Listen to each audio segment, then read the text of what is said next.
పగటిలో మేఘ స్తంభముగా రాత్రిలో అగ్ని స్తంభముగా పగటిలో మేఘ స్తంభముగా రాత్రిలో అగ్ని స్తంభముగా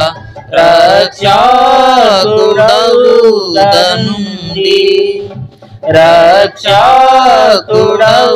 రక్షకుడవుగనుండి ప్రభువా సుఖ శాంతితో గాచితివి సుఖ శాంతితో గాచితివి ధన్య ధన్య ధన్య ప్రభుకు తానే రక్షణ మనకు సగే ధన్య ధన్య ధన్య ప్రభుకు తానే రక్షణ మనకు సగే నీ సన్నిధికి నడిపి నీ సన్నిధికి నడిపి ప్రభువా రాత్రింబవలుగా చితివి రాత్రింబవలుగా చితివి వాక్యమనాతో పోషించి బండ నీళ్లను త్రాగించితివి వాక్యమనాతో పోషించి బండ నీళ్లను త్రాగించితివి ఆత్మకు తృప్తినిచ్చి ఆత్మకు తృప్తినిచ్చి ప్రభువా శాంతిని నాకిచ్చితివి శాంతిని నాకిచ్చితివి ధన్య ధన్య ధన్య ప్రభుకు తానే రక్షణ మనకు సగే ధన్య ధన్య ధన్య ప్రభుకు తానే రక్షణ మనకు సగే నీ సన్నిధికి నడిపి నీ సన్నిధికి నడిపి ప్రభువా రాత్రింబవలుగా చితివి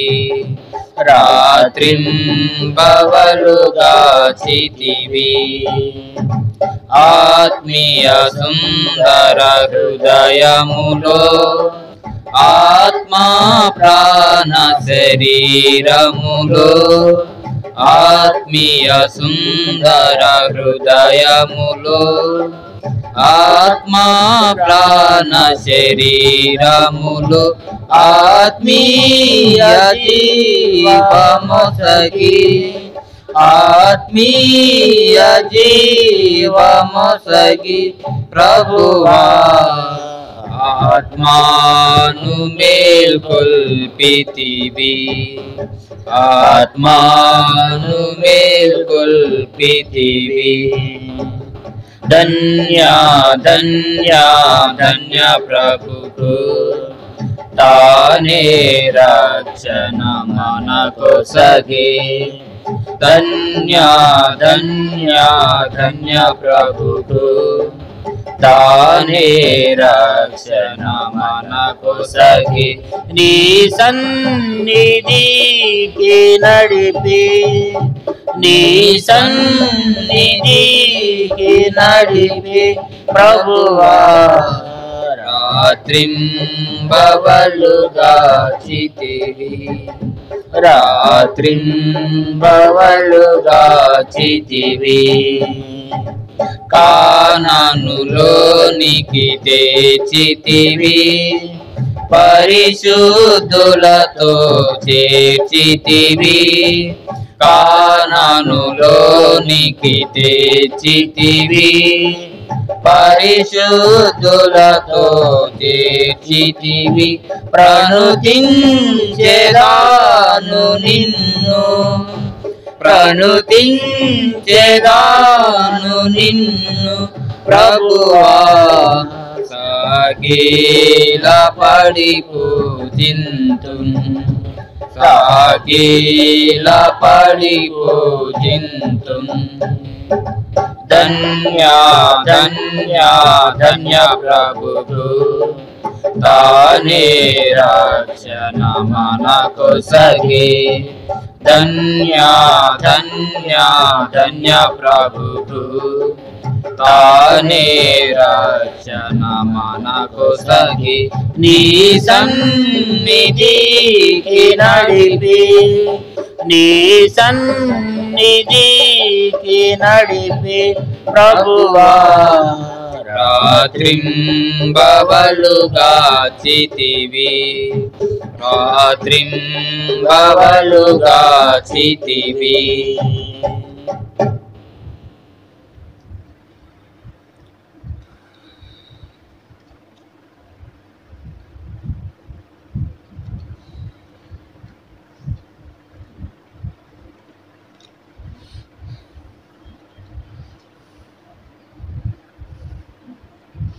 మరో పాట పాడుకుందాం.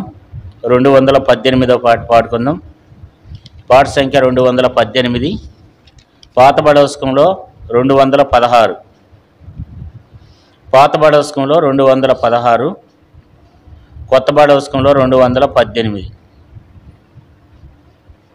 యేసు ప్రభును స్తుతించుట ఎంతో ఎంతో మంచిది.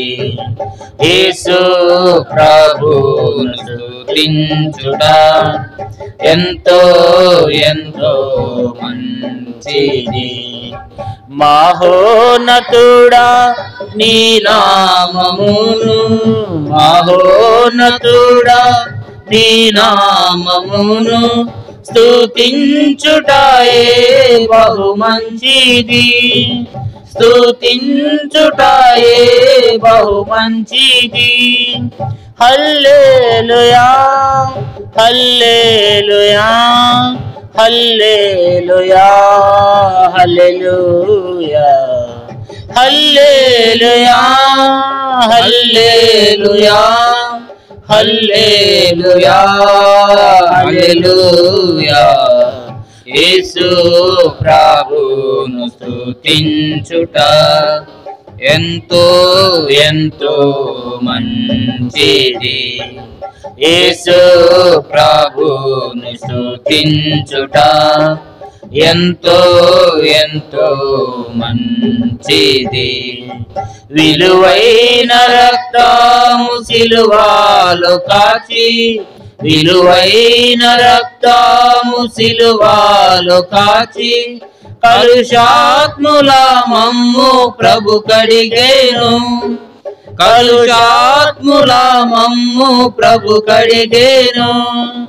హల్లెలూయా హల్లెలూయా హల్లెలూయా హల్లెలూయా హల్లెలూయా హల్లెలూయా హల్లెలూయా హల్లెలూయా.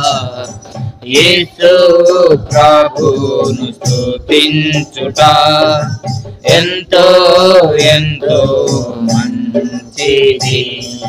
యేసు ప్రభువును స్తుతించుట ఎంతో ఎంతో మంచిది. ఎంతో గొప్ప రక్షణనిచ్చి ఎంతో గొప్ప రక్షణనిచ్చి వింతైన జనముగా మము చేసేను వింతైన జనముగా మము చేసేను.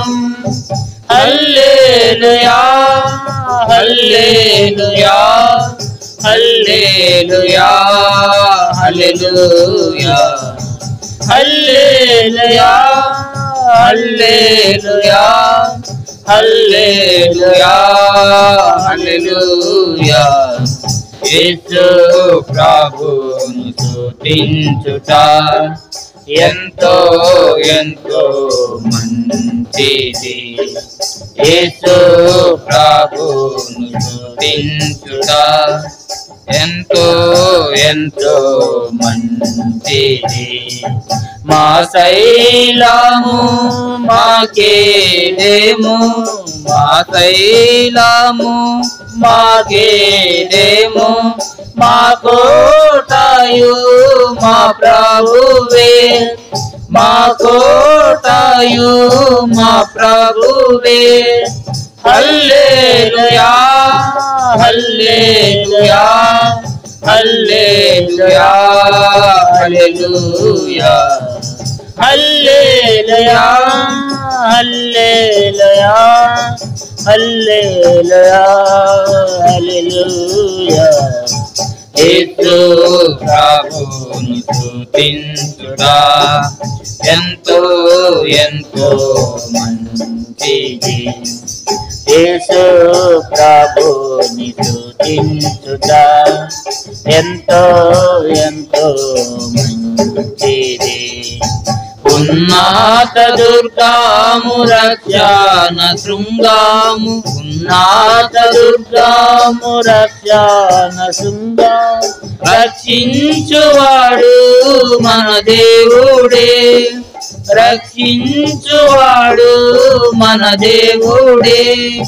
హల్లెలూయా హల్లెలూయా హల్లెలూయా హల్లెలూయా హల్లెలూయా హల్లెలూయా హల్లెలూయా హల్లెలూయా.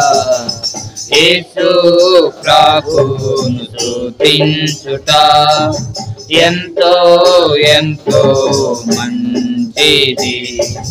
యేసు ప్రభువును స్తుతించుట ఎంతో ఎంతో మంచిది.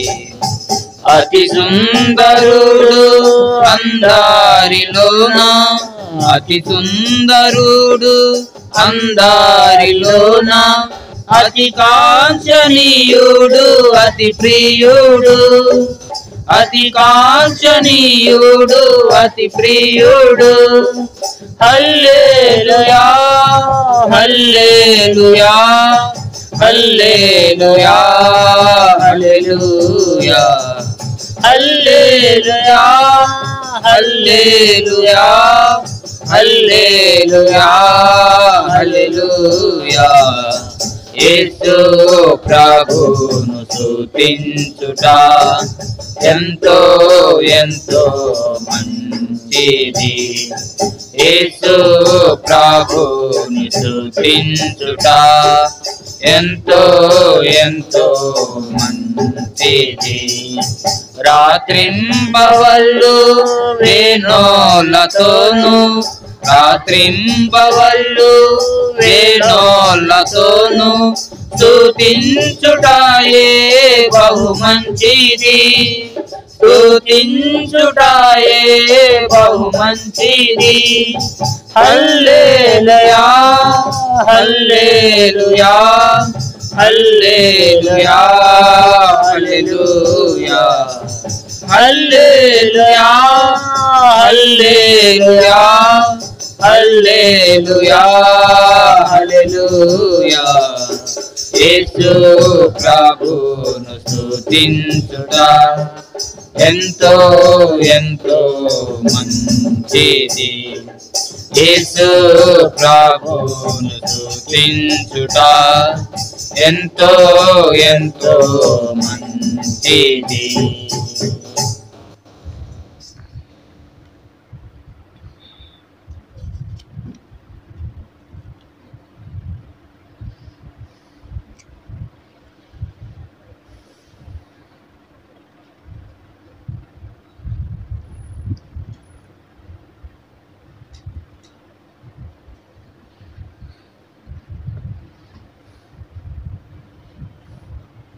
చివరిగా మరో పాట పాడుకుందాం. 178వ పాట పాడుకుందాం. 178 పాత బడవస్కంలో 176, కొత్త బడవస్కంలో 178, కొత్త బడవస్కంలో 178, పాత బడవస్కంలో 176. పొంది తిని నేను ప్రభువా నీ నుండి. ప్రవి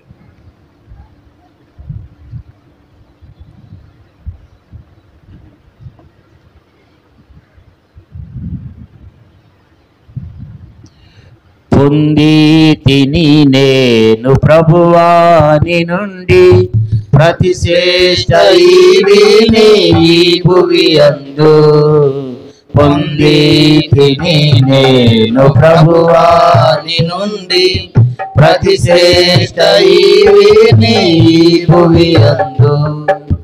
జీవిత యాత్రలో సాగి వచ్చి తిని, జీవిత యాత్రలో సాగి వచ్చి తిని, ఇంతవరకు నాకు తోడై ఉండి, ఇంతవరకు నాకు తోడై ఉండి, ఎబినేజరువై ఉన్నావు యేసు ప్రభువా, ఎబినేజరువై ఉన్నావు యేసు ప్రభువా. నా రక్షణ కర్తవు నీవైతివి, నా రక్షణ కర్తవు నీవైతివి. పొంది తిని నేను ప్రభువా నీ నుండి ప్రతి శ్రేష్ఠ ఈవిని ఈ భువి యందు. పొంది తిని నేను ప్రభువా నీ నుండి ప్రతి శ్రేష్ఠ ఈవిని ఈ భువి యందు. గాలి తుఫానులలో నుండి వచ్చి తిని, గాలి తుఫానులలో నుండి వచ్చి తిని, అంధకార శక్తుల ప్రభావము నుండి, అంధకార శక్తుల ప్రభావము నుండి, నీరెక్కల చాటు నన్ను దాచితివయ్యా, నీరెక్కల చాటు నన్ను దాచితివయ్యా. నీవే ఆశ్రయ దుర్గంబైతివి, నీవే ఆశ్రయ దుర్గంబైతివి. పొంది తిని నేను ప్రభువా నీ నుండి ప్రతి శ్రేష్ఠ ఈవిని ఈ భువి యందు. పొంది తిని నేను ప్రభువా నీ నుండి ప్రతి శ్రేష్ఠ ఈవిని ఈ భువి యందు.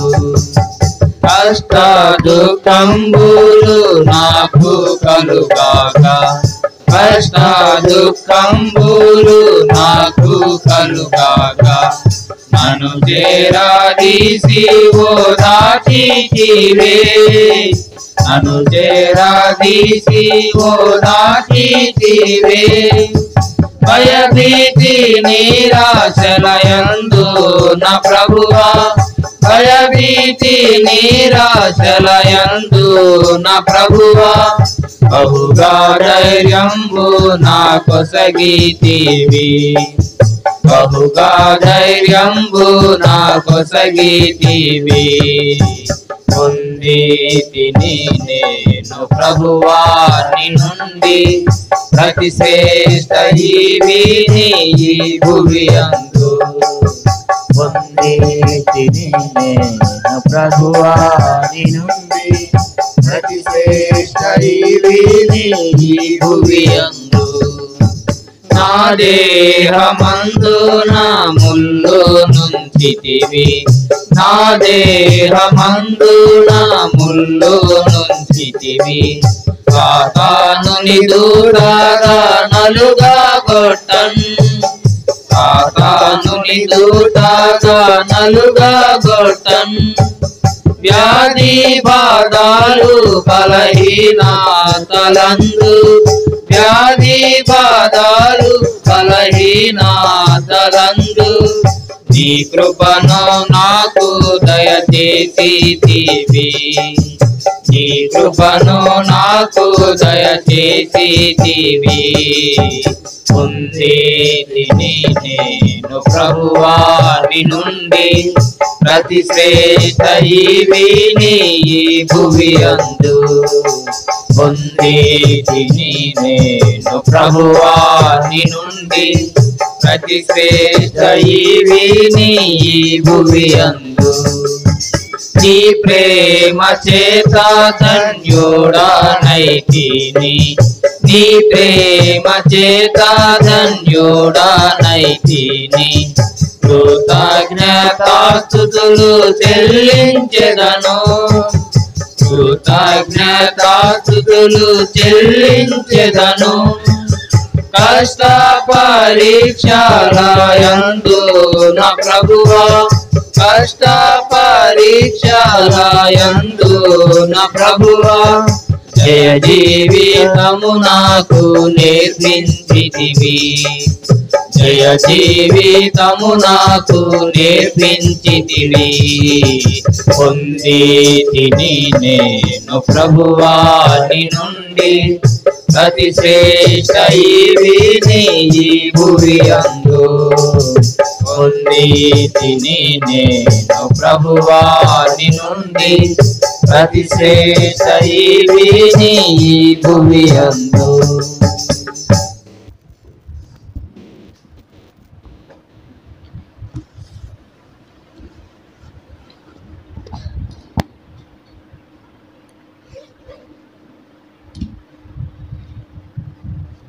లూకాసు సువార్త దేవుని వాక్యముల నుండి లూకాసు సువార్త 13వ అధ్యాయము 10వ వచనం నుండి మనం ఇక్కడ చదువుకుంటూ వచ్చినాం. యేసుక్రీస్తు ప్రభువారు ఆయన అనేకమైనటువంటి ఘనకార్యములు అనేకమైనటువంటి అద్భుత కార్యాలు ఆయన చేస్తూ వచ్చినాడు. ఇక్కడ కూడా ఆయన ఘనకార్యం చేసినట్లుగా చూస్తున్నాం. 17వ వచనంలో లూకాసు సువార్త 13వ అధ్యాయం 17వ వచనం, ఆయన ఈ మాటలు చెప్పినప్పుడు ఆయన ఎదిరించిన వారందరూ సిగ్గుపడిరి. అయితే జన సమూహం అంతయు ఆయన చేసిన ఘనకార్యములన్నింటినీ చూసి సంతోషించదు. కాబట్టి యేసుక్రీస్తు ప్రభువారు అనేకమైనటువంటి ఘనకార్యాలు చేసినటువంటి దేవుడిగా చూస్తూ ఉన్నాం. ఆయన అనేకమైనటువంటి ఘనకార్యాలు అద్భుత కార్యాలు ఆశ్చర్య కార్యాలు చేసేటువంటి దేవుడు యేసు ప్రభువారు. కాబట్టి ఇక్కడ కూడా ఒక ఘనకార్యం చేశాడు. ఏంటి ఆ ఘనకార్యం అంటే నిజంగా ఇది ఘనకార్యమే. ఎందుకంటే మరి 18 సంవత్సరాల నుంచి, 1 సంవత్సరం కాదు 2 సంవత్సరాలు కాదు, 18 సంవత్సరాల నుంచి నడి వంగిపోయి ఎంత మాత్రం కూడా ఈమె పైకి చక్కగా నిలబడింది కాదనమాట. ఏనాడు కూడా పైకి చూడలేదు. అప్పటికి ఆమె వయసు ఎంత ఉంటుందో మనకు తెలియదు, కానీ ఆమెకు ఉన్నటువంటి వ్యాధి ఎన్ని సంవత్సరాల నుంచి ఉందండి అనే విషయాన్ని ఇక్కడ రాయబడుతూ వచ్చింది. ఆమెకు అప్పటికి ఎన్ని సంవత్సరాలు ఉందో ఇక్కడ రాయబడలేదు, కానీ ఆమెకి వ్యాధి యొక్క వయస్సు, ఆమెకి ఎన్ని సంవత్సరాల నుంచి ఆ వ్యాధితో ఆమె బాధపడుతుందో ఆ విషయాన్ని మాత్రమే దేవుని వాక్యంలో మనం చదువుకుంటున్నాం. ఆమె మరి 30 సంవత్సరాల వయసు, లేకపోతే 20 సంవత్సరాలు, 50 సంవత్సరాలు, ఎన్ని సంవత్సరాలు అనేది మనకు తెలియదు, కానీ ఒక విషయాన్ని మాత్రం దేవుడు మనకు తెలియజేసేది ఏంటంటే ఆమె 18 ఏండ్ల నుండి ఏం చేస్తుంది? బలహీన పరుసు దయ్యం, అపవిత్రాత్మ సాతాను ఆమెను ఏం చేస్తూ వచ్చిందంట? 18 సంవత్సరాల నుంచి ఆమెని ఆ రీతిగా బలహీనపరుస్తుంది. 18 సంవత్సరాల నుంచి ఆమె మరి ఎప్పుడు కూడా పైకి చూడలేదంట. 11వ వచనం చూస్తే 18 ఏండ్ల నుండి బలహీనపరుసు దయ్యం పట్టిన ఒక స్త్రీ అచ్చటుండెను. ఆమె నడి వంగిపోయి ఎంత మాత్రమును చక్కగా నిడవబడలేకుండెను. కాబట్టి ఎక్కడుంది ఆమె అంటే సమాజ మందిరంలోనే ఉంది, దేవుని మందిరంలోనే ఉంది. సమాజ మందిరం అంటే సమాజంగా ప్రభు బిడ్డలు కూడుకునేటువంటి స్థలాన్ని సమాజ మందిరం అనేవాళ్ళు. ఆ సమాజ మందిరంలోనే, దేవుని మందిరంలోనే ఉంది. తర్వాత ఈమె ఎవరు? అబ్రహాము కుమార్తె. ఈమె అనిజనరాలు కాదు, ఈమె అబ్రహాము కుమార్తె అయినప్పటికీ, ఈమె మందిరంలో ఉన్నప్పటికీ ఆమెకి ఉన్నటువంటి బలహీనత అది ఎంతో భయంకరమైనది అనమాట. ఈ బాధ 18 సంవత్సరాల నుంచి ఆమె బాధపడుతుంది. కాబట్టి అది ఎంత బాధ అంటే వంగిపోయి ఉంటారు, ఏమాత్రం కూడా పైకి చూడటానికి అవకాశమో. మీరు చాలామందిని చూసి ఉంటారు, వంగిపోయిన వాళ్ళు ఎట్లా ఉంటారు? వారు పైకి చూడరు. ఇప్పుడు చూడాలి అని అంటే, ఎవరైనా మనల్ని చూడాలంటే కూడా వాళ్ళు ఏం చేయాలంటే తలకాయ పైకెత్తి వంగిపోయి ఉంటారు, అలాగే తలకాయ పైకెత్తి చూడాలన్నమాట. ఇట్లా ఈమె 18 సంవత్సరాల నుంచి ఈమెని సాతాను ఏం చేస్తూ వచ్చినాడు? బలహీనపరుస్తూ వచ్చినాడు. అంటే 11వ వచనంలో రాయబడింది, మరి బలహీనపరుచు దయ్యము అని రాయబడింది అనమాట. అంటే సాతానుడు ఏం చేస్తాడంటే బలహీనపరిచేటువంటి దయ్యమై ఉన్నాడు అన్నమాట. కాబట్టి సాతాను మరి బలహీనపరిచేటువంటి ఆత్మ అని రాయబడింది. అంటే సాతాను రకరకాలుగా మనకు ఏం తీసుకొచ్చేవాడుకున్నాడు? వ్యాధులను సాతాను కూడా తీసుకురాగలడు అనమాట. అనారోగ్యాల్ని సాతానుడు కూడా తీసుకురాగలడు. కాబట్టి విపరీతమైనటువంటి నిద్రపోతూ ఉంటారు కొంతమంది. మందిరంలో నిద్రపోతారు, తర్వాత ఇంటికాడ నిద్రపోతారు, ఎప్పుడు నిద్రే. అంటే అది కూడా ఒక ఆత్మే. ఎందుకంటే దేవుని వాక్యంలో చూడండి, యెషయా గ్రంథం 29వ అధ్యాయము, యెషయా గ్రంథం 29వ అధ్యాయం 10వ వచనం, యెహోవా నీ మీద గాఢ నిద్రాత్మను కుమ్మరించున్నాడు, కాబట్టి మీకు నేత్రములుగా ఉన్న ప్రవర్తనలను చెడగొట్టి ఉన్నాడు. అంటే ఇక్కడ మనం చూసినట్లయితే ఎలాంటి ఆత్మ అంట? గాఢ నిద్రాత్మ. అంటే అది కూడా ఒక ఆత్మే. గాఢ నిద్రాత్మ అంటే ఆత్మ అనేది రకరకాల విధానాల్లో ఉంటుంది. కొంతమందిని బలహీనపరిచే ఆత్మ, కొంతమందిని రకరకాలుగా శోధించేటువంటి ఆత్మ, ఆ పాపంలో దించేటువంటి ఆత్మ. కాబట్టి రకరకాలుగా సాతానుడు అనేటువంటి వాడు అనేక విధానాలుగా సాతానుడు ఏం చేసేవాడు అన్నాడంటే బలహీనపరిచేవాడుగా ఉన్నాడు. ఇక్కడ మనం చూస్తే ఈమెకు ఉన్నటువంటి ప్రాబ్లం ఏంటంటే, మరి 18 ఏళ్ల నుండి బలహీనపరచు దయ్యం పట్టిన స్త్రీ అచ్చట ఉండెను. ఆమె నడుము వంగిపోయి ఎంత మాత్రమును చక్కగా నిలబడకుండా. ప్రజలు ఏమనుకుంటున్నారంటే ఆమెకి ఏదో బలహీనత ఉండి ఉంటుంది, అందుకే ఆమె నడుము వంగిపోయింది అని ప్రజలు అనుకుంటున్నారు. కానీ ఆమెకున్నటువంటి బలహీనత ఏంటంటే ఆమెని సాతానే ఏం చేస్తూ వచ్చినాడంట? బంధిస్తూ వచ్చినాడంట. సాతానే ఆమెని కట్లు వేసి బంధిస్తూ వచ్చినాడు అనమాట. అందుకనే 16వ వచనంలో చూస్తే, ఇదిగో 18 ఏండ్ల నుండి సాతాను బంధించిన అబ్రహాము కుమార్తె అయిన ఈమెను విశ్రాంతి దినమందు ఈ కట్ల నుండి విడిపింప తగదా అని అతనితో చెప్పాను. కాబట్టి 18 ఏండ్ల నుండి బలహీనపరుస్తుందంట. 18 సంవత్సరాల నుంచి దేవుని మందిరంలోనే ఉంది, దేవుని సన్నిధిలోనే ఉంది. కానీ వ్యాధి చూస్తే 18 సంవత్సరాల నుంచి తగ్గట్లేదు. బహుశా ఎన్ని రోజులు ప్రార్థన చేసుకుని ఉంటుంది, దేవా నా సంగతి ఏంటయ్యా, నన్ను బాగు చేయవా, నన్ను స్వస్థపరచవా, నన్ను లేవనెత్తవా అని ఎన్నోసార్లు ఒకవేళ ప్రార్థన చేసుకుంటూ వచ్చిందేమో. సరే, తన విశ్వాసాన్ని చాలాసార్లు ప్రార్థన చేసి మనం కొన్నిసార్లు ఏం చేస్తాం? ప్రార్థన చేస్తే మనం ప్రార్థన చేయంగా ఇంకా మన జీవితంలో కార్యము జరగకపోతే మనం ఏం చేస్తాం? ప్రార్థన చేయడం కూడా మానేస్తాం. దేవుని మీద మరి విశ్వాసాన్ని కూడా కోల్పోతాం. ఆమె కూడా 18 సంవత్సరాల నుంచి ఆ బలహీనత ఉంది. ఆమె గురించి రాయబడింది, ఆమె ఒక బలహీనురాలు. ఆమె బలహీనురాలు. ఆ బలహీనత నుంచి దేవుడు ఆమెను ఏం చేస్తూ వచ్చినాడు? స్వస్థపరుచుతూ వచ్చినాడు. అంటే నాకు తెలిసి ఈ 18 సంవత్సరాల నుంచి ఆమె వంగిపోయి నడుస్తుంటే 18 సంవత్సరాల నుంచి ఆ వ్యాధి తగ్గకపోతే ఆమె అనుకుని ఉంటుంది, ఇక అంతే, ఇక నాకు లైఫ్ లాంగ్ ఈ వ్యాధి ఇట్లా ఉండాల్సిందని అనుకుంటుంది అనమాట. అనుకుని ఉంటుంది, ఇక నేను ఎప్పుడు ఇంతే, ఇట్లా వంగిపోయి ఉండాల్సిందే నా జీవితం అని ఆమె అనుకుంటుంది అనమాట. అంటే ఆమె నిరీక్షణ కోల్పోయిందేమో. ఒకవేళ దేవుని సన్నిధిలో వస్తుంది, మందిరంకి వస్తుంది, అన్ని కార్యక్రమాలకు వస్తుంది, కానీ ఆమెలో ఏమి లేదు? స్వస్థత లేదు. మరి ఎన్నో సంవత్సరాల నుంచి మందిరానికి వస్తుంది, 18 ఏళ్ల నుంచి కూడా ఆమె ఎక్కడ కనపడుతుంది? దేవాలయంలోనే కనపడుతుంది. విశ్రాంతి దినం రోజున ఆమె సమాజ మందిరంలోని అందరితో పాటు ఆమె కూడా వస్తుంది, కానీ ఆమెలో ఏమి లేదు? స్వస్థత లేదు. ఆమెకి ఏమాత్రం కూడా స్వస్థత లేకపోతే ఆమె పూర్తిగా నిరీక్షణ ఏమైంది? నిరీక్షణ కోల్పోయింది. కాబట్టి సాతానుడు ఆమెను ఏం చేస్తూ వచ్చినాడు? బంధించి వేసినాడు. వంగిపోయి ఉంది, ఏమాత్రం కూడా ఆమె పైకి నిలబడేటువంటి స్థితిలో లేనటువంటి విధానంలో ఆమె ఉంటూ వచ్చింది. ఒక దినం వచ్చింది, యేసుప్రభువారు ఆమెను దర్శిస్తూ వచ్చినాడు. యేసుప్రభువారు ఆమె దగ్గరికి వచ్చి ఏం చేస్తూ వచ్చినాడంట? బైబిల్లో రాయబడింది, మరి యేసు 12వ వచనంలో యేసు ఆమెను చూచి రమ్మని పిలిచి. ఇక్కడ మనం చూసినట్లయితే యేసుప్రభువు ఆమెను చూసినాడు అనమాట.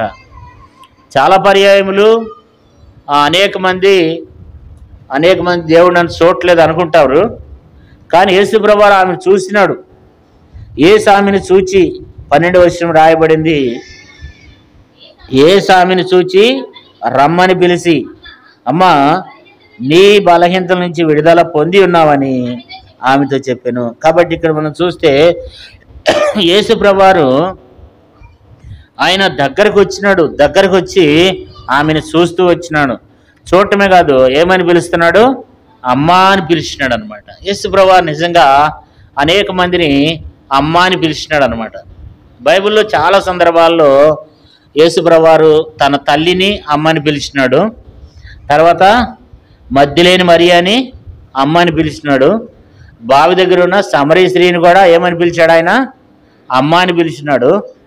పాపాత్మురాలైన స్త్రీని రాళ్లతో కొట్టి చంపుతున్నటువంటి స్త్రీని కూడా అమ్మ అని పిలిచాడు. అంటే యేసుప్రభువు తన ప్రజలైనటువంటి వారిని ఎంతో మర్యాదతో పిలుస్తూ వచ్చినాడు అనమాట. ఎవరిని కూడా యేసుప్రభువు అమర్యాదగా ఆయన మాట్లాడేవాడు కాదనమాట. చాలామందిని తన తల్లిని కూడా ఏమనేవాడు? మరియమ్మ తల్లిని ఏమనేవాడు? అమ్మా అనేవాడు. అలాగే మరి బావి దగ్గర ఉన్న స్త్రీని, పాపాత్మురాలైన స్త్రీని, బావి దగ్గర ఉన్న స్త్రీని, వాళ్ళను కూడా ఏమన్నాడు?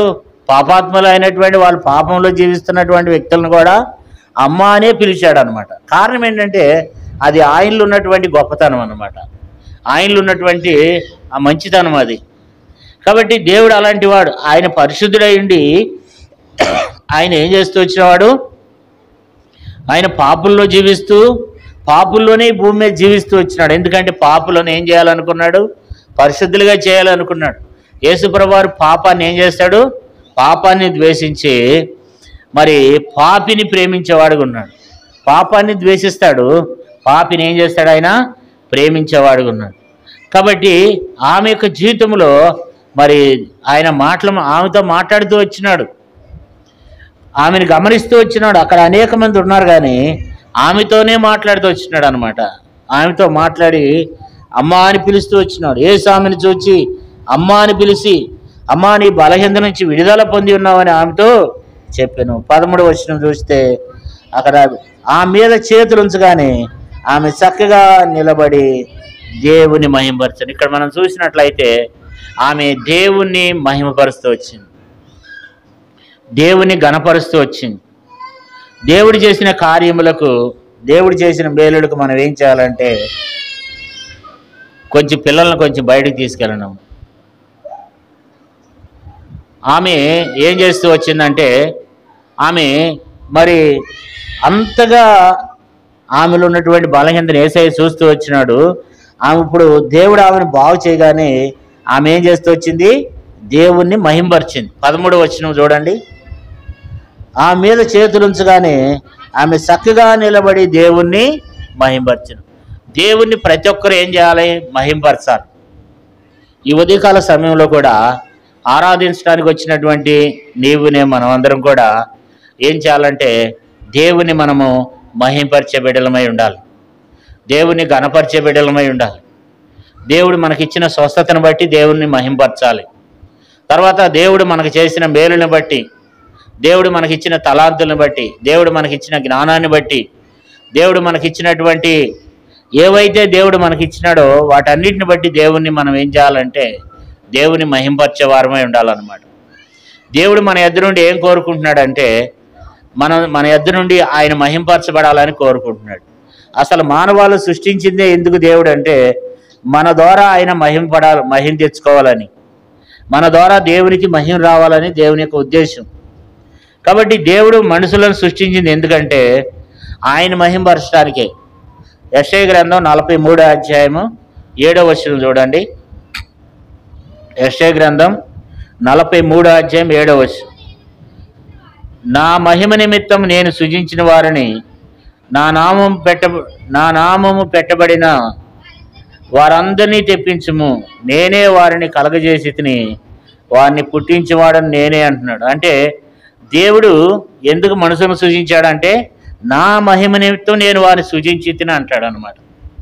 కాబట్టి దేవుడు మనల్ని ఎందుకు నిర్మించాడు, ఎందుకు దేవుడు సృష్టించాడంటే దేవుని మహింపరచడానికి, దేవుని ఆరాధించడానికి.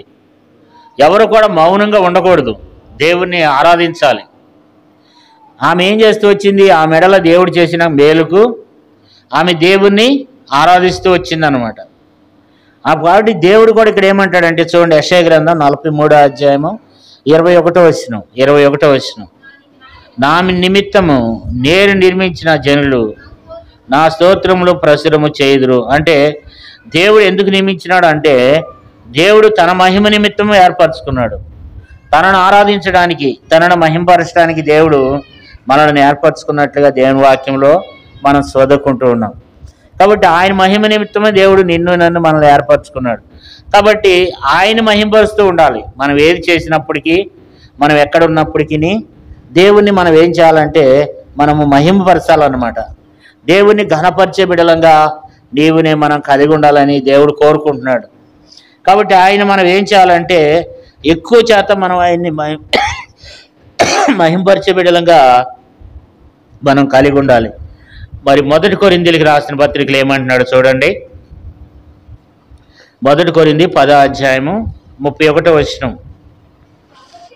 కాబట్టి మీరు భోజనం చేసినను పానము చేసినను మీరేమి చేసినను సమస్తమును దేవుని మహిమ కొరకు చేయడి. మనం ఏది చేసినా దేవునికి ఏం కావాలి? దేవునికి మహిమ రావాలన్నమాట. మనం ఏ పని చేసినా, లేకపోతే మనం భోజనం చేసినా, పానం చేసినా, ఏ పని చేసినా దేవుని మహింపరచాలి, దేవుని ఘనపరచాలి. ఇప్పుడు ఆమె ఎందుకు దేవుని మహింపరుస్తూ వచ్చిందంటే ఆమె చేతులు ఉంచగానే లూకాసు సువార్త 13వ అధ్యాయంలో 13వ వచనం, ఆమె మీద చేతులు ఉంచగానే ఆమె చక్కగా నిలబడి దేవుని మహింపరిచింది. దేవుని ఆమె మహింపరుస్తూ వచ్చింది. ఎందుకు దేవుని మహింపరుస్తూ వచ్చిందంటే, దేవా 18 సంవత్సరాల నుంచి నిరీక్షణ కోల్పోయినాను, 18 సంవత్సరాల నుంచి ఎంతో బాధపడుతూ వచ్చినాను, ఎంతో అనారోగ్యంతో పీడించబడుతూ వచ్చినాను. కాబట్టి 18 సంవత్సరాల నుంచి పడినటువంటి బాధను ఒక్క నిమిషంలోనే నువ్వు నాకు విడుదల దయచేస్తూ వచ్చినావు. సాతాను యొక్క కట్ల నుండి నన్ను విడిపిస్తూ వచ్చినావు.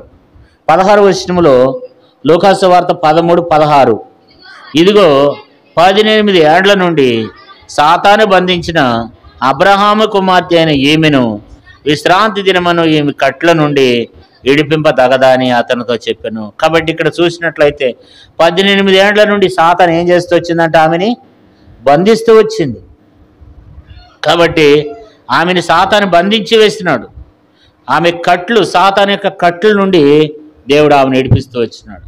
ఇప్పుడు దేవుడు ఆమెను విడిపించినాడు, దేవుడు ఆమెను కాపాడినాడు, దేవుడు ఆమెను స్వస్థపరిచినాడు కనుక, దేవుడు ఆమె కట్లు విప్పివేసినాడు కనుక ఆమె దేవుని మహింపరుస్తుంది. దేవుడు ఆమెకి విడుదల దయచేశాడు కనుక అందుకే ఇక్కడ ఏమంటాడు? ఆ విడిపింప తగదా అన్నాడు. అంటే 16వ వచనములు అంటాడు ఆమె ఈ కట్ల నుండి విడిపింప తగదా అన్నాడు. అంటే దేవుడు ఆమెను విడిపిస్తూ వచ్చినాడు, ఆమెను స్వస్థపరుస్తూ వచ్చినాడు, ఆమెకున్నటువంటి కట్లను విడిపిస్తూ వచ్చినాడు, ఆమెను బాగు చేస్తూ వచ్చినాడు. ఎవరు చేయలేంది దేవుడు ఆమె ఎడల చేశాడు. కాబట్టి ఇప్పుడు ఆమె ఏం చేసింది? దేవుని మహింపరిచింది, దేవుని అక్కడ గణపరుస్తుంది. మహిమ అంటే అర్థం ఏంటంటే దేవుని ఆరాధిస్తుంది, దేవుని గణపరుస్తూ వచ్చింది అనమాట. మరి మనం కూడా దేవుని గణపరచాలి, దేవుని మహింపరచాలి కదా. బైబిల్లోకి ఆయన ఏం చేయలేదు? దేవుణ్ణి మహింపరచలేదు. కొన్నిసార్లు దేవుడు మనకు చేసినటువంటి మేలులకు, మనం చేసిన ఉపకారాలకు మనం అన్ని సందర్భాల్లో దేవునికి మనం ఏం చేయలేమంటే దేవుని మనం మహింపరచలేం. కానీ దేవుడు ఆ విషయాన్ని బట్టి దేవుడు ఎంతో మన ఎదురు నుండి కోరుకుంటున్నాడు. ఎందుకంటే మనం ఆరాధించాలని, మనం ఆయన గణపరచాలని. అపోస్తుల కార్యముల్లో ఒక ఆయన ఏం చేయలేదంట చూడండి. అపోస్తుల కార్యములు 12వ అధ్యాయం 21వ వచనం చూడండి. 21వ వచనం, నియమింపబడిన దినమందు ఏ రోజు రాజవస్త్రములు ధరించుకుని న్యాయపీఠం మీద కూర్చుని ఉండి వారి ఎదుట ఉపన్యాసం చేయగా జనులు ఇది దైవస్వరమే కానీ మానవ స్వరము కాదని కేకలు వేసిరి. అతడు దేవుని మహింపరచినందున వెంటనే ప్రభు దూత అతన్ని మొత్తిన గనుక పురుగులు పడి ప్రాణం విడిచాను. కాబట్టి ఇక్కడ ప్రభు దూత అని రాయబడింది. ప్రభు అనే మాట పెద్ద అక్షరాలతో ఉంటే మరి తండ్రి అయిన దేవుడు ఒక దూతను పంపించి ఏం చేస్తూ వచ్చినాడు? ఆయన్ని మొత్తినాడంట. అంటే వెంటనే ఆ మనిషి ఏమైపోయినాడంట? పురుగులు పడి చనిపోయినాడంట. వెంటనే, అసలు ఎప్పుడన్నా మనం ఎప్పుడు కూడా చూసి ఉన్నాం కదా, వెంటనే ఒక వ్యక్తి నుంచున్నప్పటినే పురుగులు పడి చనిపోవటం అనేది మనం ఎప్పుడు చూసి ఉన్నాం. ఒక వ్యక్తి ఉన్నప్పటినే అక్కడ ఏం రాయబడితే వచ్చిందంటే, ఆ ఏం రాయబడింది? 23వ వచనం చూడండి. దేవుని మహింపరచనందున వెంటనే ప్రభుదూత అతని మొత్తిన గనుక పురుగులు పడి ప్రాణం విడిచును. అంటే వెంటనే అనేది దేవుని ఎంతో శక్తి అన్నమాట. దేవుడు కరోనా వ్యాధి కంటే కూడా బలమైనటువంటి రోగాన్ని కూడా దేవుడు పంపించగలడు అనమాట. అంటే వెంటనే, అంటే ఎంత శక్తి దేవుల్లో ఉందంటే వెంటనే ఆ మనిషి ఏమైపోయినాడంట? పురుగులు పడి చనిపోయినాడంట. అక్కడికక్కడే కదా. దేవునికి ఎంత కోపం వచ్చిందో అంటే జనులందరూ ఏమంటున్నారంటే, ఇది మానవ స్వరూపం కాదు, మానవ స్వరం కాదు, ఇది దైవ స్వరమే. అచ్చము సాక్షాత్తు దేవుడే బోధించినట్లుంది అక్కడ. కానీ తనకున్నటువంటి జ్ఞానాన్ని బట్టి, తను ఆ బోధ చేసే దాన్ని బట్టి తను ఏమనుకున్నాడంటే, నేనే గొప్పవాడిని అనుకున్నాడు అనమాట. అది నా టాలెంట్ అనుకున్నాడు. చాలామంది మనం కూడా అనుకుంటాం అనమాట. దేవుడు ఏదైనా మంచి ఉద్యోగం ఇచ్చాడు అనుకోండి, ఇది మాకున్న జ్ఞానాన్ని బట్టి. అందరు కాదండి, కొంతమంది ఉంటారు, కొంతమంది కృతజ్ఞత లేని వాళ్ళు ఉంటారు అనమాట. దేవుడు ఏదైనా మన ఎడలో ఒక గొప్ప కార్యం చేస్తే, ఇది నా ఎడలో వచ్చింది, నా జ్ఞానంతో వచ్చింది అనుకునే వాళ్ళు కొంతమంది ఉంటారు. వాళ్ళు దేవుని మహింపరచరు. దేవుడు వారి విషయంలో దేవునికి చాలా బాధ ఉంటుంది అనమాట. కాబట్టి కొంతమందికి దేవుడు ఏదైనా, కొంతమంది రకరకాలుగా దేవుడు అనేక రకాలైనటువంటి విధానాల్లో దేవుడు రకరకాలుగా మనుషులను ఆశీర్వదించేవాడిగా ఉంటాడు. ఒక్కొక్కరికి దేవుడు మంచి జ్ఞానం ఇస్తాడు, ఒకళ్ళకి మంచి చదువు ఇస్తాడు, ఒక్కొక్కరికి మంచి ఇళ్ళు ఇస్తాడు, పొలాలు ఇస్తాడు. లేదా కొంతమంది మంచి అందంగా ఉండేవాళ్ళు, అది దేవుని యొక్క సృష్టి. కాబట్టి రకరకాలుగా దేవుడు అనేక విధాల్లో మనిషిని సృష్టిస్తున్నాడు. వారిని రకరకాలుగా దేవుడు ఆశీర్వదిస్తున్నాడు, వారిని బాగు చేస్తున్నాడు. కానీ కొంతమంది ఏమనుకుంటారంటే, ఇది నా జ్ఞానం ద్వారా వచ్చింది, ఇది నా తెలివి ద్వారా వచ్చింది, ఇది నేను కష్టపడి నేను చదువుకున్నా, లేదా ఇది నేను కష్టపడి నాకు వచ్చింది, కాబట్టి నా తెలివిని బట్టి అనుకుంటాం, నా జ్ఞానాన్ని బట్టి అనుకుంటాం. అనుకుని ఏం చేస్తామంటే మనం దేవుని మహిమ పరచలేం. కాబట్టి ఇప్పుడు కూడా ఏ రోజు ఏం చేస్తూ వచ్చినాడంటే, తనకున్నటువంటి టాలెంట్ని బట్టి, ఏం టాలెంట్ అంటే బోధ చేస్తాడు. అంటే తను ఉపన్యాసం చేస్తే ఎట్లా ఉంటుందంట, ఇది ప్రజలు అనుకుంటున్నారు ఎంత అద్భుతంగా మాట్లాడినాడు, ఇది ఎంతో ఆత్మ సంబంధమైనటువంటి మాటల వలె ఉన్నాయే అనుకుంటున్నాడు కదా. కాబట్టి వెంటనే దేవుని యొక్క ఉగ్రత, దేవుని యొక్క కోపం అతని మీదకి వచ్చింది. జనులు అనుకున్నప్పుడు, అందుకనే మనకు దేవుడు ఏ టాలెంట్ ఇచ్చినా దేవుని మనం ఆరాధించాలి. ఒకరోజు అని కాదు, ప్రతి దినము దేవుని మనం ఏం చేయాలంటే, మనము దేవుని గణపరిచేవారమై ఉండాలి, దేవుని మనము ఆరాధించేవారమై ఉండాలి. నెబుకద్నెజరు అనుకున్నాడంట, ఏమనుకున్నాడు నెబుకద్నెజరు? ఇదంతా నా జ్ఞానమే, ఇదంతా నా తెలివే, కాబట్టి ఇది నాకు వచ్చినటువంటి ఘనత, ఇదంతా కూడా నా తెలివి ద్వారా చేసుకున్నాను. నెబుకద్నెజరు అనుకున్నాడంట. ఆ బబులోను దేశాన్ని చూస్తూ వచ్చినప్పుడు, అక్కడ ఉన్నటువంటి ఆ సామ్రాజ్యాన్ని చూస్తూ వచ్చినప్పుడు, అక్కడ ఉన్నటువంటి తనకున్న ఆస్తి ఐశ్వర్యాలు చూస్తూ వచ్చినప్పుడు, తన ప్రభుత్వాన్ని చూస్తూ వచ్చినప్పుడు తను అనుకున్నాడంట. చూడండి, దానియేలు గ్రంథం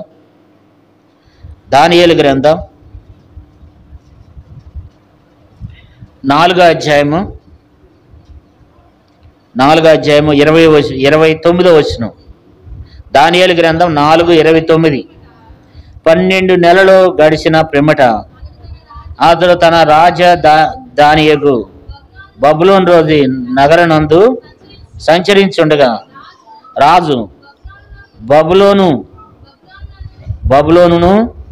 ఈ మహావిశాల పట్టణమును నా బలాధికారమును నా ప్రభావ ఘనతను కనపరుచుటకై నా రాజధాని, నా నగరగా నేను కట్టించినది కాదా అని తనలో తాను అనుకున్నాడంట. అనుకుంటే ఇక్కడ ఏం రాయబడుతూ వచ్చిందంటే, రాజు అనుకున్నాడంట. 30వ వచనం చూడండి. రాజు బబులోనును ఈ మహా విశాల పట్టణము నా బలాధికారము నా ప్రభావ ఘనతను కనపరుచుటకై నా రాజధాని నగరగా నేను కట్టించినది కాదా అని తనలో తాను ఏం చేస్తున్నాడు అనుకుంటున్నాడంట. అంటే అసలు నెబుకద్నెజరుని ఆశీర్వదించింది ఎవరు?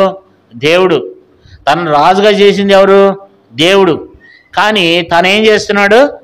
ఆ పట్టణాన్ని చూస్తూ వచ్చినప్పుడు, అబ్బా ఇదంతా నాది, నా బలంతో, నా జ్ఞానంతో నేను సంపాదించుకున్నది, ఇదంతా నాది నాది అనే మాట ఇక్కడ కనబడుతుంది అన్నమాట. ఏమంటున్నాడంటే ఇదంతా నాది నాది అని 30వ వచనంలో నాది నాది అనే మాట కనపడుతుంది అక్కడ కదా, నేను అనే మాట కనపడుతుంది. ఈ వెంటనే దేవుడు అన్నాడు 31వ వచనంలో, రాజు నోట ఈ మాట ఉండగా ఆకాశం నుండి ఒక శబ్దం వచ్చింది. ఏదనగా, నెబుకద్నెజరు, ఇదే నీకు ప్రకటన, నీ రాజ్యం నీ వద్ద నుండి తొలగిపోయిను. కాబట్టి ఇప్పుడు ఏమైపోయినాడు? ఏమైపోయింది? తనలో ఉన్నటువంటి అనుకున్నాడు అనమాట. మరి నేను గొప్పవాడిని, నేను అది ఇది అనుకున్నాడు. చివరికి ఏమైపోయాడు? మరి పశువులాగా ఏం చేయాల్సి వచ్చిందంట? గడ్డి మేయాల్సి వచ్చిందంట కదా. మానవుల్లోని 33వ వచనం రాయబడింది, ఆ గడిలోనే అలాగున నెబుకద్నెజరునకు సంభవించెను. మానవుల్లో నుండి అతన్ని తరిమిరి, అతడు పశువు వలె గడ్డి మేషను, ఆకాశమంచు అతని దేహమును తడపగా అతని తల వెంట్రుకలు. కాబట్టి ఇక్కడ మనం చూసినట్లయితే తనకు సంభవించింది దాన్ని తను అనుభవిస్తూ వచ్చినాడు.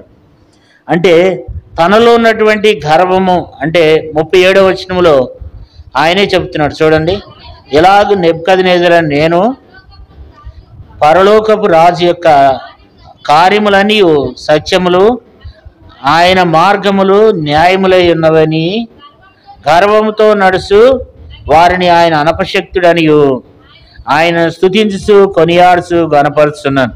ఇప్పుడు తన తప్పు తెలుసుకుని గనపరిచినప్పుడు మరలా తన రాజ్యాన్ని దేవుడు తనకు అనుగ్రహిస్తూ వచ్చినాడు అనమాట.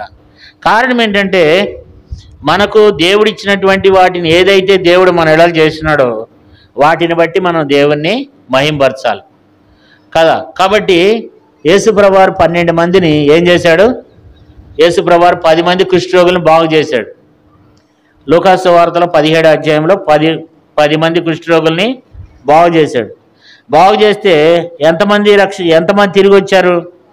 ఒక్కడే దేవుణ్ణి ఏం చేస్తూ వచ్చినాడంట? మహింపరచుచు తిరిగి వచ్చిండంట. మరి మిగతా వాళ్ళంతా ఏమైపోయినారు? మిగతా వాళ్ళంతా ఏమైనారంటే కృతజ్ఞతాహీనులు అయిపోయినారు. మిగతా వాళ్ళు దేవుణ్ణి ఆరాధించడం లేదు, మిగతా వాళ్ళు దేవుణ్ణి గణపరచలేదు కదా. కాబట్టి ఈ 10 మంది మాత్రమే ఏం చేస్తూ వచ్చినారు? దేవుణ్ణి ఆరాధించి 10 మందిలో ఒక్కడు మాత్రమే దేవుణ్ణి గణపరిచినాడు, ఆరాధిస్తూ వచ్చినాడు కదా. అందుకే యేసుప్రభువారు ఏమన్నాడు? నన్ను మహింపరచడానికి ఈ సమరీయుడు తప్ప ఎవరు లేరా అని మాట్లాడుతూ వచ్చినాడు కదా. ఎలాంటి విధానంలో ఆరాధిస్తూ వచ్చినాడో చూడండి, ఒక మాట చదువుకుందాం. 15వ వచనం, లూకాసు వార్త 17వ అధ్యాయం 15వ వచనం. వారిలో ఒకడు తనకు స్వస్థత కలుగుట చూచి గొప్ప శబ్దంతో దేవుని మహింపరచుచు తిరిగి వచ్చి ఆయనకు కృతజ్ఞతాస్తుతులు చెల్లించుచు ఆయన పాదముల యొద్ద సాగిలపడెను, వాడు సమరీయుడు. కాబట్టి ఇక్కడ మనం చూస్తే మరి దేవుని మహింపరచడానికి వచ్చి 10 మందిని చూస్తూపరిస్తే ఒక్కడ మాత్రమే ఏం చేస్తూ వచ్చినాడు? దేవుణ్ణి గణపరచడానికి వచ్చినాడు, దేవుని మహింపరిచాడు. మిగతా వాళ్ళందరూ ఏం చేయలేదు? దేవుణ్ణి మహింపరచలేదంట. చూడండి లూకాసు వార్త 17వ అధ్యాయం 17వ వచనం. అందుకు యేసు, 10 మంది శుద్ధులేరు కారా, ఆ 90 ఎక్కడా? ఈ అన్యుడి తప్ప దేవుని మహింపరచుటకు తిరిగి వచ్చిన వాడు ఎవడనూ ఆగపడలేదా అని చెప్పి. కాబట్టి ఇక్కడ మనం చూసినట్లయితే దేవుని మహింపరుస్తానికి ఒక్కడే వచ్చాడు. మరి మిగతా వాళ్ళు ఎవరు కూడా దేవుని మహింపరచలేదు. అంటే దేవునికి మనం ఏం చేయాలంటే దేవుణ్ణి మనము మహిమపరిచే బిడ్డలంగా మనం ఉండాలి, దేవుణ్ణి మనము ఘనపరిచే వారంగా ఉండాలి. దేవుణ్ణి ప్రతి విషయంలో దేవుడు చేసిన మేలులను బట్టి, దేవుడు చేసిన ఉపకారాలకి మనం ఏం చేయాలంటే దేవుణ్ణి మనము మహిమపరచాలి. ఇప్పుడు ఆ స్త్రీ కూడా ఏం చేస్తూ వచ్చింది? దేవుణ్ణి మహిమపరిచింది అనమాట. కానీ హేరోదు ఏం చేశాడు? మహిమపరచలేదు. కనుక ఏమైనాడు? వెంటనే మొత్తితే ఏమైనాడంట? పురుగులు పడి చనిపోయినాడు. అసలు మనిషి జీవితం ఎలాంటిదంటే దేవుడు నిజంగా ఆయన ఒక్క మాట చలవిస్తే మరి ఇమ్మీడియట్లుగా ఏమైపోతారు? అప్పటికప్పుడే మనం ఇదైపోతాం అనమాట, అప్పటికప్పుడే పురుగులు పట్టిపోతాం అనమాట. అంటే దేవుల్లో ఎంత శక్తి ఉంది, దేవుల్లో ఎంత మరి గొప్ప మహిమ ఉందంటే మరి అలాంటి భయంకరమైనటువంటి శక్తి దేవుల్లో ఉంది. మన జకర్యా గ్రంథంలో ఒక మంచి మాట ఉంటుంది. అంటే దేవుని యొక్క ఉగ్రత అనేది క్షణాల్లో ఉన్నపాటునే మనిషి పురుగులు పడిపోయేటువంటి శక్తి దేవునికి ఉంది. జకర్యా గ్రంథం 14వ అధ్యాయము 12వ వచనం చదవండి. 12వ వచనం. మరియు యెహోవా తెగుళ్ళు పుట్టించి యెరూషలేము మీద యుద్ధము చేసిన జనులందరినీ ఇలాగున మొత్తును, వారు నిలిచిన పాటునే వారి దేహములు కుళ్ళిపోవును, వారు కన్ను త్వరల్లోనే ఉండే కుళ్ళిపోవును, వారి నాలుకలో ఉండియే కుళ్ళిపోయిన. అంటే దేవుని యొక్క ఉగ్రత చూడండి, దేవుని యొక్క శక్తి అలాంటిదంటే దేవునికి కోపం వస్తే, దేవునికి ఉగ్రత వస్తే అది ఎలాంటి భయంకరమైనదంటే జకర్యా గ్రంథం 14వ అధ్యాయము 12వ వచనంలో మరి ఈ మాట రాయబడుతూ వచ్చింది. మరి అక్కడ ఏం రాయబడిందంటే, మరియు యెహోవా తెగుళ్ళు పుట్టించి యెరూషలేము మీద యుద్ధం చేసిన జనులందరినీ ఇలాగున మొత్తును, వారు నిల్చున్న పాటునే వారి దేహములు ఏమైపోయినాయంట, నుంచున్న పాటునే దేహములు కులిపోయినాయంట. మనం ఎప్పుడన్నా చూసాము అలాంటిది? మనం సర్వసాధారణంగా ఒక మనిషి కుళ్ళిపోయేది ఎప్పుడంటే చనిపోయిన తర్వాత 7వ రోజు నుంచి కుళ్ళిపోతాడు అనమాట, పురుగులు అవన్నీ బయటకు వస్తాయి. కానీ ఇమ్మీడియట్లుగా నిలుస్తున్న పట్టినే ఏమైపోయినారంట, వారు నిలుస్తున్న పట్టినే ఏమైపోయినారంట, వారి దేహములు కుళ్ళిపోయినాయి అంట, వారి కన్ను త్వరల్లో ఉండియే కుళ్ళిపోయినాయి అంట. అంటే కళ్ళు చూస్తూనే ఉన్నాయి ఇమ్మీడియట్లుగా. అంటే దేవుని యొక్క శక్తి అలాంటిది చూడండి. కాబట్టి దేవుని మనం మహింపరచాలి. మనం ఆరోగ్యకరంగా ఉండాలంటే, దేవుడు ఇంకా మనల్ని వర్ధిల్లింపజేస్తూ రావాలంటే మరి వారి నాలుకలు వారి నోళ్ళలో ఉండియే కుళ్ళిపోయినాయి అంట. ఇమ్మీడియట్లుగా ఒక మనిషి కింద నుంచి పైకి కుళ్ళిపోయినాడు. అందుకని మనం ఏం చేయాలంటే, మనం దేవుని ఆరాధించి దేవుని మహింపరిచే బిడ్డలంగా దేవుని మనం కలిగి ఉండాలని దేవుడు కోరుకుంటున్నాడు. కాబట్టి ఆయన మనం మహింపరచాలి, ఆయన మనం ఘనపరచాలి, ఆయనను మనం మహింపరిచే బిడ్డలంగా ఉండాలి. సామెతల గ్రంథంలో ఒక మంచి మాట 24వ అధ్యాయం సామెతలు, ఆ మాట చూడండి. ఒక మంచి మాట చదివి మనం ప్రార్థన చేద్దాం. సామెతల గ్రంథం 24వ అధ్యాయము 21వ వచనం. 21వ వచనం. నా కుమారుడా యెహోవాను గణపరచుము, రాజును గణపరచుము, అలాగు చేయని వాని జోలికి పోకము, అట్టి వారికి ఆపద హఠాత్తుగా తటక్షించును, వారి కాలం ఎప్పుడు ముగినో వారికి తెలియదు. కాబట్టి దేవుని ఆరాధించకపోతే 21వ వచనములు అంటాడు, నా కుమారుడా యెహోవాను గణపరచుము, రాజును గణపరచుము, అలాగ చేయని వారి జోలికి పోవద్దు అంటున్నాడు. అట్టి వారికి ఆపద హఠాత్తుగా తటక్షించును, వారి కాలం ఎప్పుడు ముగినో వారికి తెలియదు అని దేవుని వాక్యం రాయబడింది. అంటే దేవుని మహింపరిచే వారంగా మనం ఉండాలి, దేవుని ఘనపరిచే వారంగా ఉండాలి. దేవుని మహింపరచకపోతే, దేవుని మనం ఘనపరచకపోతే, ఇవన్నీ నా మాటలుగా దేవుని వాక్యంలో రాయబడుతూ వచ్చినాయి. కాబట్టి ఆరాధించాలి. ప్రతి ఆదివారం ప్రతిరోజు ఉదయం లేచినప్పుడు మరి మనం ఆరాధించే వారమే ఉండాలి. ప్రతి విషయంలో కూడా దేవుని క్షమించి సేవించి ఆరాధించే బిడ్డలంగా. ఏబు గ్రంథంలో ఒక మంచి మాట ఉంది చూడండి. ఏబు గ్రంథం 36వ అధ్యాయం 11వ వచనం. ఏబు గ్రంథం 36:11. వారు ఆలకించి ఆయనను సేవించిన ఎడల తమ దినములను క్షేమంగాను తన సంవత్సరములు సుఖముగాను వెళ్ళబుచ్చెదరు.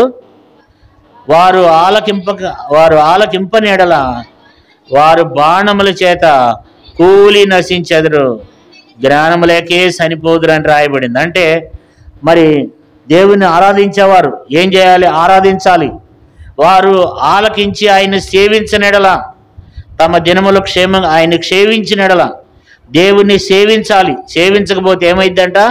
తమ దినములను క్షేమంగాను తన సంవత్సరములు సుఖముగా ఎల్లబుస్తారు. సేవించకపోతే, ఆలకింపకపోతే, దేవుని చాలామంది ఆలకించరు, వింటారు కానీ దేవుని ఆరాధన చేయరు. సంవత్సరాల తరబడి మందిరానికి వస్తారు కానీ దేవుని సేవించరు.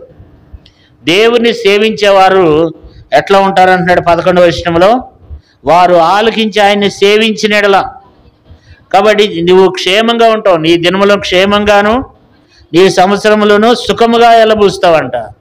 ఒకవేళ నువ్వు ఆయన ఆరాధించకపోతే, ఒకవేళ నువ్వు ఆయన గణపరచకపోతే బాణముల చేత కూలి నశించావు. అంటే బాణములు అంటే కష్టాలు, బాధలు, ఇబ్బందులు. అందుకని దేవుని బిడ్డలైన మనము దేవుని ఏం చేయాలి? ఆరాధించాలి. ఇప్పుడు ఆమె ఏం చేస్తూ వచ్చింది? ఇప్పుడు ఆమె 18 ఏండ్ల నుండి ఏమైపోయిందంట? ఆమె బలహీనపరచబడినటువంటి దయ్యము. ఇప్పుడు ఏమైంది? ఆమె చక్కగా నిలబడి ఏం చేస్తుంది? ఆమె దేవుని మహిమపరుస్తుంది. చూడండి, ఒక మాట చదివి ఆరాధనలోకి వెళ్దాం. లూకాసు వార్త 13వ అధ్యాయము, లూకాసు వార్త 13వ అధ్యాయం 13వ వచనం.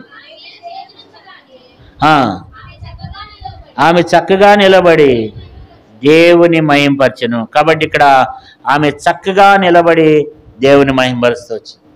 కాబట్టి ఆమె దేవుణ్ణి ఆరాధిస్తూ వచ్చింది, ఆమె దేవుణ్ణి గణపరుస్తూ వచ్చింది. నీవునే మనం కూడా మరి ఈ ఉదయకాలం దేవుణ్ణి ఆరాధన చేద్దాం, దేవుని గణపరుద్దాం. ప్రభా, నా యొక్క జీవితం కూడా, నేను కూడా ఎంతో సాతాను చేత బంధించబడుతూ వచ్చినాను. ఇప్పుడు ఆమె జీవితం మనం చూసినట్లయితే లూకాసు వార్త 13వ అధ్యాయంలో ఆమె గురించి రాయబడింది. 18 సంవత్సరాల నుంచి వ్యాధి కలిగి ఉంది.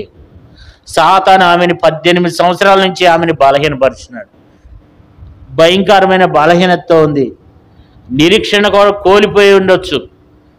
ఇంకా నా స్థితి ఇంతేని అనుకుందేమో. కానీ దేవుడు ఆమెని సాతాను యొక్క బంధకముల నుంచి విడిపించి దేవుడు ఆమెను స్వస్థపరుస్తూ వచ్చినాడు. నడి వంగిపోయి ఎంత మాత్రం కూడా పైకి చూసింది కాదు. దేవుడు ఆమెను అద్భుతంగా బాగు చేస్తూ వచ్చినాడు. ప్రభు ఆమె దగ్గరకు వచ్చినాడు, అమ్మ అని పిలిచినాడు. ఆమెను చూసినాడు, అమ్మ అని పిలిచినాడు. ఆమెతో మాట్లాడుతూ వచ్చినాడు. ఆమె తల మీద చేతులు ఉంచగానే ఆమె చక్కగా నిలబడింది. సాతాను బంధించిన ఆమె కట్లన్నీ కూడా దేవుడు ఆమెను ఇడిపించి, ఆమె కట్లన్నీ కూడా ఏం చేస్తూ వచ్చినాడంట? ఇడిపిస్తూ వచ్చినాడు. కాబట్టి నీవునే మనం కూడా దేవుని మహిమపరచాలి, దేవుడిని ఎడల. మరి ఇక్కడైతే 18 సంవత్సరాల నుంచి బలహీనపరచబడినటువంటి వంగిపోయిన స్త్రీని మనం చూస్తూ వచ్చినాం. కానీ మరి మన జీవితంలో దేవుడు నీ ఎడల ఎన్ని మేలు చేస్తూ వచ్చినాడో. ఆమె ఇక్కడ దేవుని మహిమపరుస్తూ వచ్చింది. దేవుడు నీ ఎడల అనారోగ్యమే కావచ్చు, లేకపోతే దేవుడు నీ ఎడల ఏవైతే చేశాడో, ఏ గొప్ప కార్యాలు అయితే దేవుడు నీ ఎడల చేసినాడో వాటిని బట్టి మనం ఆయన మహిమపరచాలి. ఆయన మనం మహిమపరచకుండా ఉండకూడదు, ఆరాధన చేయకుండా ఉండకూడదు. ఇలాంటి చిన్న చిన్న సంఘాల్లోనే ఆరాధన చేయాలి, పెద్ద వాటిలో ఆరాధన చేయడానికి కుదరదు. ఇలాంటి చిన్న చిన్న సంఘాల్లో ధారాళంగా ఆరాధన చేయాలి. ఇప్పుడు మనం ఆరాధన చేయకపోతే ఒక దినాన నీకు ఆరాధన చేసే సమయం ఉండదేమో, ఒక దినాన ఆరాధన చేసే అవకాశం నీకు ఉండదేమో. కాబట్టి ఆరాధన చేయకపోతే మృతులతో సమానం. మౌన స్థితిలోనికి దిగిపోయేవారు ఎక్కడుంటారంట? వారు మృతులతో సమానం. ఆరాధన చేయని వాళ్ళు ఎలాంటి వాళ్ళంట? వాళ్ళు మృతులే. చూడండి, 115వ కీర్తనలో మరి రాయబడిన చివరి వచనంలో, 17వ వచనం, మృతులను మౌన స్థితిలోనికి దిగిపోవారు అందరూ యెహోవాను స్తుతింపరు. అంటే మృతులు మౌనంగా ఉండేవాళ్ళు యెహోవాను స్తుతించరు. బ్రతికున్న మాటే కానీ సచ్చిన వాళ్ళతో సమానం. చాలామంది ఒకరోజు కాదు, 2 రోజులు కాదు, 2 వారాలు కాదు, సంవత్సరాల తరబడి దేవుని ఆరాధించరు అనమాట. వాళ్ళు ఎవరు అని అంటే, నేను చెప్పటం లేదు, ఇక్కడ వాక్యం రాయబడింది. కీర్తనల గ్రంథం 115వ కీర్తన 17వ వచనంలో, మృతులను మౌన స్థితిలోనికి దిగిపోవారు అందరూ ఏం చేయరంట? యెహోవాను సేవించరు, కాబట్టి ఆయన్ని స్తుతించరు. కాబట్టి మృతులు మౌన స్థితిలో ఉన్న వాళ్ళు వీళ్ళిద్దరు ఒకటే. వాళ్ళు జీవిస్తున్న పేరు ఉంటుంది అంతే. దేవుని దృష్టిలో వాళ్ళు ఎలాంటి వాళ్ళు అంటే, వాళ్ళు దేవుణ్ణి ఎప్పటికీ ఆరాధించలేనటువంటి వాళ్ళు ఉంటారు. దేవుడు కూడా కొన్ని రోజులు అవకాశం ఇస్తాడు. తర్వాత నువ్వు ఆరాధన చేయటం కానీ నువ్వు ఆరాధన చేయాలని నీకు అవకాశము దేవుడే లేకుండా చేసేస్తాడు. ఆరాధించకపోతే సాతానుడు మనలో పడతాడు. ఆరాధించినటువంటి వారు, ప్రార్థన చేయని వాళ్ళు ఎవరైతే ఉంటారో వారి మీదకి దేవుని యొక్క ఉగ్రత వస్తుంది. అవన్నీ బైబిల్లో రాయబడితే వచ్చినాయి. కాబట్టి ఆరాధన చేయాలి. ఈ వారం కుదరకపోయినా ఈ వారం నీ ప్రయత్నం నువ్వు చేయాలి. ఆరాధించకపోతే నెక్స్ట్ వచ్చే ఆదివారం అయినా నువ్వు ఆరాధన చేయాలి. అంటే ఆయనకి ఏదో తక్కువయ్యి ఆరాధించడం అని కాదు. ఆరాధించడం మనకు మేలు, ఆరాధించడం నీకు మేలు, ఆయన్ని సేవించడం నీకు మేలు. నువ్వు ఆయన్ని ఆరాధించకపోతే నీకు బదులు రాళ్ళు కేకలేస్తాయి అన్నాడు. మనం ఆయన గణపరచకపోతే మనకు బదులు రాళ్ళు కేకలేస్తాయంట, దేవుని గణపరుస్తాయి. నువ్వు ఆరాధిస్తే నీకు మేలు, ఇతరులకు ఎవరికో మేలు కాదు. నువ్వు దేవుని ఎడల నువ్వు కృతజ్ఞత కలిగి ఉండాలి. దేవుడు నీకు చేసిన మేలుని బట్టి దేవుని ఆరాధించాలి, మౌనంగా ఉండకూడదు. వారాల తరబడి మౌనంగా ఇంకా చిన్నపిల్లల వలె, ఇంకా పసిపిల్లల వలె, లేదా ఇంకా మోగవాళ్ళ వలె. దేవుడు నోరు ఇచ్చినాడు, చెవులు ఇచ్చినాడు, దేవుడు ఎంత బాధపడతాడు. కాబట్టి మనం ఆరాధన చేయాలి. చెవులు ఉన్నాయా? చెవులు ఉంటే ఆరాధన చేయండి. నోరు ఉంది కదా, నాలుగు ఇచ్చాడు కదా దేవుడు నీకు. దేవుని మనం మహింపరచాలి, దేవుని మనం ఆరాధన చేసి దేవుని మనం గణపరిచే వారంగా ఉండాలి. ఇప్పుడు ఆమె ఏం చేస్తూ వచ్చింది? చక్కగా నిలబడి దేవుణ్ణి ఏం చేసిందంట? ఆమె మహిమపరిచింది అనమాట. అంటే ఆమె దేవునికి కృతజ్ఞత తెలియజేసింది. ఆమె కృతజ్ఞత కలిగి ఉందన్నమాట. మనం కూడా దేవుని బిడ్డలంగా మనం ఆయనకి ఏం చేయాలి? ఆయనకు మనం కృతజ్ఞతాస్తుతులు చెల్లించాలన్నమాట. మరి ఈ కొద్ది మాటలను దేవుడు దీవించి ఆశీర్వదించిన కాక మనం లేచి నిలబడి ఒక పాట పాడుకుందాం. రండి సహోదరులు, ఓ పాట పాడుకుందాం. పాట సంఖ్య 247. 247 పాత బడస్కంలో 245 పల్లవి మొదటి చరణం చివరి చరణం పాడుకుందాం.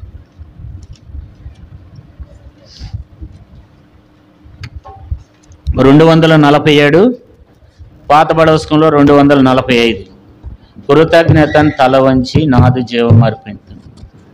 కృతజ్ఞతన్ తల వంచి నాదు జీవము అర్పింతును.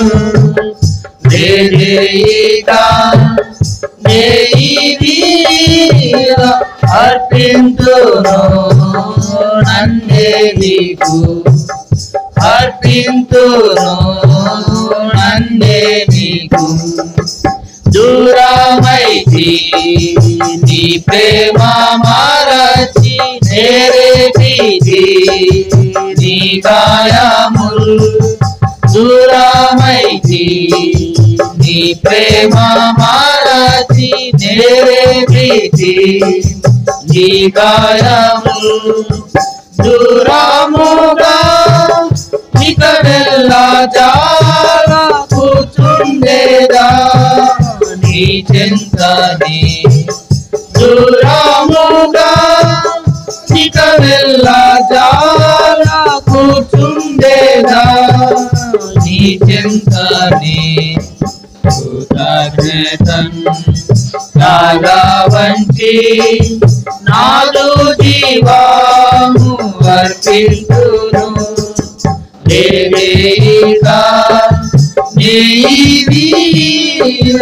అర్పింతును నన్నే నీకు, అర్పింతును నన్నే నీకు. చింతించి గత పాపములకై ఎంతో నేను ఏడ్చుచుంటి. చింతించి గత పాపములకై ఎంతో నేను ఏడ్చుచుంటి. కృతజ్ఞతతో సమర్పింతును బ్రతుకంతయు నీ సేవకై.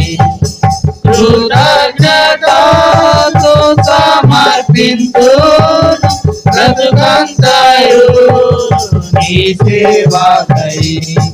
కృతజ్ఞతన్ తల వంచి నాదు జీవము అర్పింతును.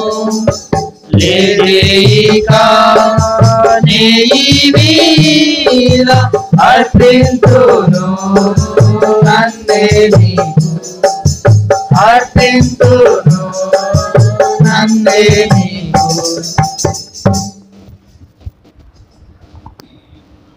ఈ సమయంలో సండే స్కూల్కి వెళ్ళే సహోదరు ఆరాధించి వెళ్తారు. తర్వాత ఒక సహోదరుడు సహోదరి మార్చి క్లుప్తంగా దేవుని ఆరాధన చేద్దాం. స్టార్ట్ చేయండి.